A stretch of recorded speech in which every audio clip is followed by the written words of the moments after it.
Hi! In front of me is Motorola Moto G62 5G, and today I would like to show you how you can change display refresh rate of this Motorola.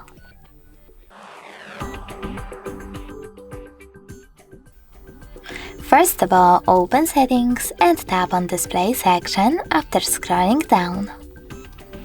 Then scroll down again. Choose Display Refresh Rate and click on the best option for you. I will go with that one. And as you can see after that, refresh rate of my smartphone has changed. Thanks so much for watching. If you enjoyed this video, leave a like, comment and subscribe. Bye!